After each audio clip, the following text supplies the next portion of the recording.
Yesu ashimwe bene data nshuti z'umusaraba, nk'uko tumaze iminsi tubirebera hamwe kandi tukaba dufite abantu bari kubatswa umwuka wera, ndetse nk'icyifuzo Imana yumva vuba ikagisubiza vuba, cyane ko umubatizo w'umwuka wera ni Imana iwufataho icyemezo. Nta mupasiteri uwubatizamo, nta dini riwutanga. Abanyamadini batanga umubatizo wa Yohana, hari n'abawutanga mu buryo bwabo, ariko Imana niyo ifata icyemezo cyo kubatiza. Bivuze yuko igihe Imana ikubatije, igihe Imana yemeye kubatijwe, iba yagutangiye ubuhamya. Muzi ko na Yesu abatswa umwuka wera, papa we yavuze ngo uyu ni umwana wanjye nkunda mu mwumvire. Bwari ubuhamya imutangiye.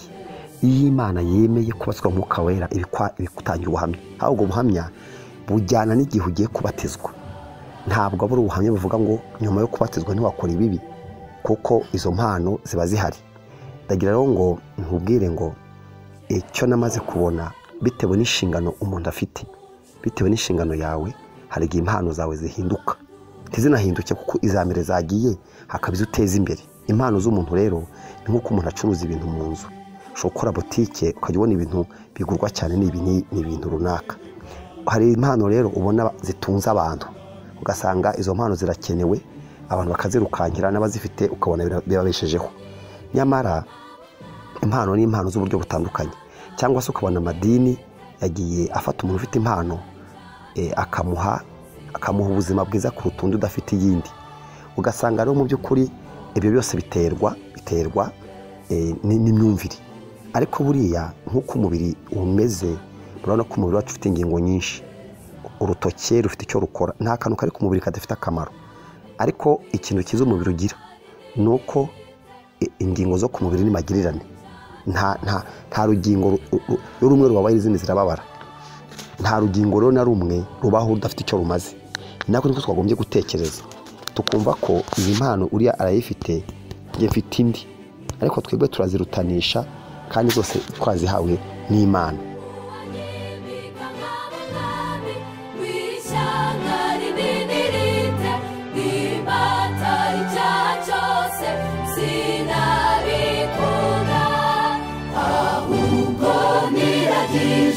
Yesu umukunzi wanjye, sinyita kuri iminsi, Yesu aranyuze.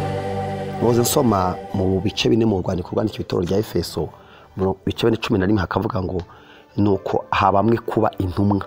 Urumva niwe wabahaye, n'abandi abaha kuba abahanuzi, n'abandi abaha kuba ababwiriza ubutumwa bwiza, n'abandi abaha kuba abungeri n'abigisha.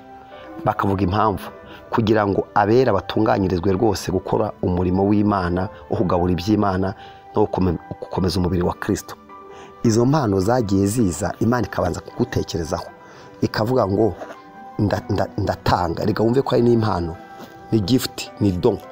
Mujya mubona ko hari igihe umukobwa akora ubukwe cyangwa umusore ukabona bamugeneye impano. Akenshi impano ntago bakugisha inama, ahubwo bareba ikigukwiye bakakiguha. Ni nako Imana itanga impano rero.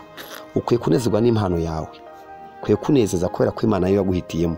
Kandi Imana ntiyaguha impano yaguhitana, yaguha impano ijyanye n'imico, ijyanye n'inshingano, ijyanye n'aho uzaburi n'icyo uzayikoresha.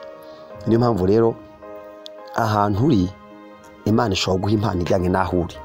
Impano rero ni Imana ifata icyemezo cyo guhitiramo, kuko twabonye ko umwuka wera n'Imana ifata icyemezo, niko n'impano zimeze. Ariko icyo dusomye hara mu bice bine mu Efeso ni iki impano zimaze. Ni ukugira ngo itorero rikure, umubiri wa Kristo kure, abera abantu b'Imana basangire izo mpano, kuko itorero ni umubiri wa Kristo, naho umutwe ni Kristo. Reka rero nkwifurize nsoza nkubwira ngo reka impano yawe ihinduke umugisha. Ntukifuze impano z'abandi kandi ukagaye impano ufite, ujye unyurwa n'ibyo wahawe. Kandi umenye yuko mu ijuru ntibazakubaza impano. Impano ni igikoresho ukoreshereza Imana. Imana izaguha ibyo uyikoreshereza, ariko izanakubaza uburyo wabikoresheje. Icyo rero wibuke ko n'impano zizabazwa uko abantu bazikoresheje. Mbere y'uko rero mu ijuru bazabanza kubakorera imirimo wakoze, uzabanza uhagere.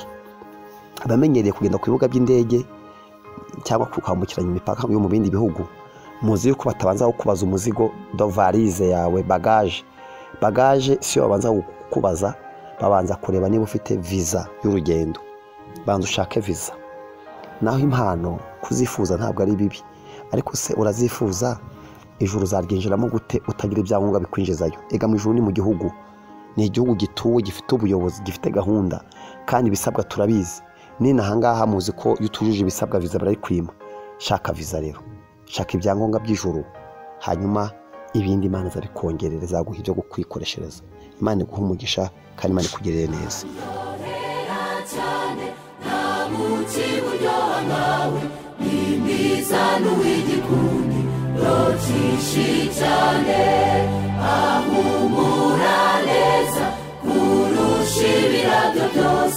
Ndamurikize mufite wanangirije, aryohera cyane namuki buryoha nkawe, ni mwiza n'uw'igikundi rokishi cyane, ahumura neza kurusha ibirabyo byose, ndamurikize mufite wanangirije. Uwanyimika nk'abo mwami w'ishyanga rinini rite, nimbata icyaha cyose sinabikunda, ahubwo niragije Yesu umukunzi wanjye, sinita ku biri mu isi, Yesu aranyuze.